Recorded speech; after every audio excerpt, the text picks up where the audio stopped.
Mason Reed had lived on the edge of Willow Ridge for 15 years, and in all that time, the creek behind his property had been as much a part of his home as the walls themselves. It wasn't much, just a shallow, meandering stream that wound through the neighborhood, fed by rainwater and the occasional spring, but it was alive. Birds nested in the reeds, frogs sang at dusk, and the soft rush of water over smooth stones had been his nightly lullaby since the day he moved in. That was why when the letter from the HOA arrived, he nearly crumpled it on the spot. "Dear residents," it read in stiff bureaucratic language, "after numerous complaints regarding safety and aesthetics, the board has voted to address the ongoing issue of the natural creek bordering lots 12 through 18. Effective immediately, the area will be filled and paved to prevent potential hazards and improve neighborhood uniformity." Mason stared at the page, his grip tightening. Hazards, uniformity. Since when was a creek a problem? He wasn't the only one who thought so. At the next HOA meeting, he arrived early, planting himself in the front row of the community center's sterile meeting room. The board members filed in, led by Gerald Croft, the association's president, a man with a perpetually pinched expression, as if he'd spent his entire life smelling something foul. Now, regarding the drainage issue near the eastern properties, Gerald began, adjusting his wireframe glasses. "After consulting with our landscaping committee, we've determined that the creek presents a liability. Children could slip. Mosquitoes breed there. Frankly, it's an eyesore compared to the rest of Willow Ridge." Mason's hand shot up before Gerald could call for order. "That creek has been there longer than any of us. You fill it in, and where's the water supposed to go?" Gerald's smile was thin, condescending. "Mr. Reed, this isn't the 1800s. Modern drainage systems exist for a reason. The water will be redirected appropriately."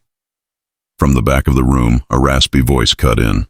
"Bull." Everyone turned. Old man Hendricks, the neighborhood's longest resident, leaned forward in his seat, his gnarled fingers gripping his cane. "That creek's been handling runoff since before they slapped these houses up. You pave it over, and mark my words, that water's going to come back with a vengeance." Gerald's eye twitched. "With all due respect, Mr. Hendricks, we're following expert recommendations." "Who's experts?" Mason challenged. "The same ones who approved those cheap retaining walls that cracked after the first storm." A murmur of agreement rippled through the room, but Gerald shut it down with a sharp rap of his gavel. "The vote has already been scheduled. We'll proceed next Monday." And just like that, it was decided. Mason spent the next week trying to rally support, but most of his neighbors just shrugged. "It's just a ditch," they said. "The HOA knows best." Even the ones who hesitated didn't want to make waves. Then the bulldozers came. He stood on his back porch, arms crossed as the machines rolled in. Workers in hard hats marked off the creek's path with stakes and string. By noon, the first truckloads of concrete were pouring in, smothering the stream beneath gray sludge. The frogs vanished first, then the birds. By dusk, the creek was gone, just a flat, lifeless slab where water used to dance. Mason stared at the wasteland, a bitter taste in his mouth. "You watch," Hendricks muttered from the fence line, shaking his head. "Nature don't take kindly to being buried." Mason didn't answer, but as the first distant rumble of thunder rolled in that evening, he couldn't shake the feeling that the storm coming wasn't just in the sky. The first raindrops hit Mason's porch just after midnight, fat, heavy splatters that drummed against the roof with an almost mocking rhythm. He stood by the window, arms crossed, watching the storm clouds swallow the moon. The air smelled electric, thick with the promise of a downpour. Perfect timing. By dawn, the drizzle had turned into a relentless deluge. Water sheeted across the newly paved expanse where the creek used to be, pooling in glossy, uneven patches. The concrete, smooth and impermeable, refused to absorb a single drop. Instead, the runoff slithered toward the lowest point in the neighborhood, the manicured lawns of the HOA's inner circle. Mason pulled on his boots and grabbed an umbrella, more out of morbid curiosity than necessity. His property sat on a slight incline, spared from the worst of the flooding. But the houses downhill, those were Gerald's people. the ones who'd voted yes without a second thought. He didn't have to walk far to see the damage. The street in front of the Crofts' house had become a shallow river, murky water lapping at the curb. Gerald's prized rose bushes, neatly trimmed and pesticide perfect, were now half submerged, their petals drowning in the rising tide. Next door, the Langfords' decorative stone walkway had vanished beneath an inch of standing water. A car, door slammed. Gerald himself emerged, phone pressed to his ear, his polished loafers sinking into the sodden grass. "I don't care what the contractor says. This is a city drainage issue," he snapped into the receiver. "We paid for a proper system." Mason couldn't help it. He cleared his throat. "Morning, Gerald. Lawn's looking hydrated." Gerald's head whipped around, his face tightening. "This is temporary. The pumps just need time to catch up." "Pumps?" Mason arched a brow. "Funny, I don't remember seeing those in the HOA budget." Before Gerald could retort, a voice cut through the rain. "Oh, for heaven's sake!" Mrs. Langley, the retired hydrologist from 3 doors down, stood ankle-deep in her flooded yard, her raincoat flapping like an angry flag. "This is exactly what happens when you ignore watershed dynamics." She jabbed a finger at the concrete slab. "That creek wasn't just there. It directed the water. Now it's got nowhere to go but into our homes." Gerald's jaw worked. "Ma'am, I assure you, the engineers accounted for—" "Engineers!" Mrs. Langley scoffed. "Did they even look at the topography maps? Or did they just see a messy natural feature and decide to pave it?" A small crowd had gathered now, neighbors peering out from doorways, stepping onto porches, their expressions shifting from annoyance to dawning concern. Mason spotted old man Hendricks leaning on his cane at the edge of the group, his smirk barely hidden beneath his beard. Then, with a sound like a wet cough, the Langfords' basement window spat out a gush of brown water. Chaos erupted. "That's my rec room," Mr. Langford bellowed, splashing toward his house. Gerald's phone buzzed. He glanced at the screen, his face paling. I have to take this." He retreated toward his garage, but not before Mason caught the tail end of his hissed conversation. "No, we can't call it negligence. Just tell the insurance adjuster it was an act of God." Mason turned back to the drowning street. The water was rising faster now, swirling around mailbox posts and garden gnomes. Somewhere beneath it all, the ghost of the creek was laughing. Hendricks sidled up beside him, chuckling. "Told you." Mason shook his head. "This is just the beginning, isn't it?" The old man spat into the flood. "Boy, you ain't seen nothing yet." And as if on cue, the sky cracked open again. The rain didn't stop for 3 weeks. What had started as an inconvenience quickly became a full-blown disaster. The standing water in the streets never fully receded between storms, turning stagnant and foul. Mosquitoes hatched in thick, humming clouds, driving residents indoors despite the muggy heat. The once manicured lawns of Willow Ridge's most prestigious homes now squelched underfoot, their grass drowned into yellowed mush. But the real trouble started when the mold appeared. Mason first noticed it on the Langford siding, black, creeping tendrils spreading from their flooded basement upward along the exterior walls. By the time the HOA held their emergency meeting, half the homes in the lower section of the neighborhood had the same fungal invasion. The community center buzzed with outraged voices as residents waved photos of ruined drywall and warped hardwood floors. Gerald stood at the podium, his usual crisp dress shirt wrinkled and damp at the collar. "We've contracted with Premier Drainage Solutions to install industrial-grade sump pumps," he announced, tapping the microphone to drown out the grumbling. "They assure me this will resolve the—" "Resolve it?" A woman's voice cut through the crowd like a knife. Mrs. Langley stood, her tablet held aloft, displaying a topographic map. "You've turned our neighborhood into a bowl, Gerald. Pumps can't fix bad geology. That creek was our overflow channel." Mason leaned against the back wall, arms crossed, watching the spectacle. He'd brought his own evidence, a folder of before and after photos showing the creek's natural path versus the concrete slab. But he didn't need to speak. The cracks in Gerald's facade were widening by the minute. A commotion erupted near the doors as Mr. Hendricks shuffled in, his boots leaving muddy tracks on the polished floor. "Y'all might want to see this," he rasped, jerking a thumb toward the windows. Outside, the newly installed pumps chugged valiantly, spewing arcs of brown water directly onto the sidewalk. The runoff immediately seeped back toward the houses in a perfect ironic loop. Someone's decorative fountain had become a frothing cauldron of muddy backflow. Gerald's eye twitched visibly. There's clearly a redirection issue. We'll adjust the... You'll adjust nothing. The voice came from an unexpected quarter. Richard Vance, the HOA's treasurer and Gerald's usual yes-man. His usually polished demeanor was gone, replaced by wild-eyed fury. Do you know what my home insurance just told me? They're denying my claim because this is man-made flooding. That creek was a protected natural feature until you decide. Overreacting?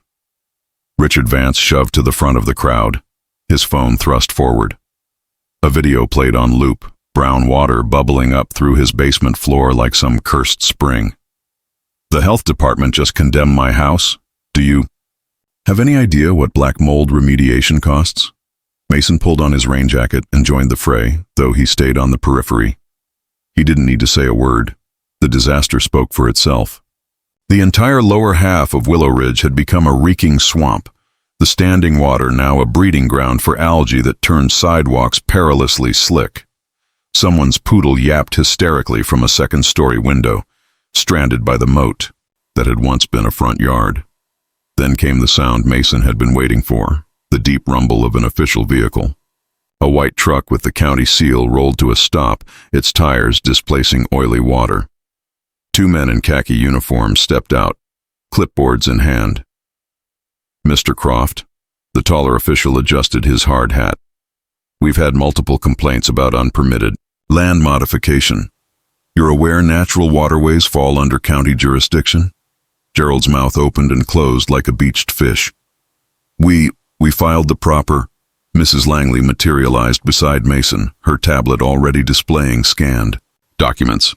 They didn't file anything, she announced loudly. I checked the public records. The officials exchanged glances. The shorter one pulled out a camera and began photographing the concrete slab where the creek used to be. Then the flooded homes, downstream. Mason caught the exact moment Gerald realized his predicament, the blood draining from his face, leaving him the color of spoiled milk. This is preposterous, Gerald sputtered. We improved the... Violated Section 12.8 of the Watershed Protection Act, the tall official interrupted, flipping a page on his clipboard. Minimum $25,000 fine plus mandatory restoration. A collective gasp rippled through the crowd. Richard, Vance made a sound somewhere between a laugh and a sob. Then, like the voice of doom itself, Old Man Hendricks spoke up from his usual spot near the mailboxes. Told y'all not to piss off the creek. Chaos erupted. 3 homeowners immediately launched a recall petition. The HOA secretary resigned on the spot via text message. Gerald tried to retreat into his house, but the officials followed, already issuing citations. Mason turned to Mrs. Langley. Think they'll actually make them dig up the concrete? She smiled, rain dripping off her nose. Oh, they will. But first? She nodded toward the darkening sky. I believe we've got another inch of rain coming tonight. As if on cue, the first cold drops began to fall. Somewhere beneath their feet, Mason could almost hear the ghost of the creek laughing. The county's cease and desist order arrived the same day as the final storm. Mason watched from his porch as the bulldozers rolled in, their yellow frames stark against the gray sky. The work crews moved with the grim efficiency of men who knew they were undoing someone else's expensive mistake. Jackhammers bit into the concrete slab, sending cracks spiderwebbing through what had taken weeks to pour. Down the street, Gerald Croft stood on his waterlogged lawn, arms crossed, watching his legacy get dismantled. His tailored suit had given way to wrinkled khakis, his polished demeanor eroded like the soil beneath his failing foundation. The recall vote had been unanimous. Poetic, isn't it? Mrs. Langley appeared beside Mason, holding 2 steaming mugs. She handed him one, hot cider spiced with something that warmed him straight to the bones. They'll spend twice what they saved, and still end up with mud. The first chunk of concrete came free with a groan. Beneath it, dark water bubbled up like a long-held breath finally released. The crew foreman shouted orders as the backhoes began. scooping out the rubble, gradually revealing the creek's original path. It was still there, just as Mason knew it would be. Scoured clean by months of pent-up pressure, its stones gleaming wet in the afternoon light. A cheer went up from the gathered neighbors when the water began flowing again. It started as a trickle, then grew into a steady stream as the workers cleared more debris. The creek remembered its course, winding eagerly between the freshly exposed banks. Then the sky opened. Rain fell in sheets, the kind of downpour that would have turned the neighborhood into a lake just days before. But now the water had somewhere to go. Mason watched, transfixed, as the creek swelled to meet the storm, carrying the runoff away in swift, muddy currents. The same couldn't be said for the HOA homes. Without the concrete slab to push water downhill, the flooding shifted. Water poured into Gerald's basement window wells. The Langfords' brand-new French drains backed up immediately, sending geysers of filthy water shooting from their yard vents. Down the block, someone's floating gazebo broke free of its moorings and began a drunken voyage down the newly liberated creek. Mason sipped his cider. "Think they learned their lesson?" Mrs. Langley snorted. "The smart ones did."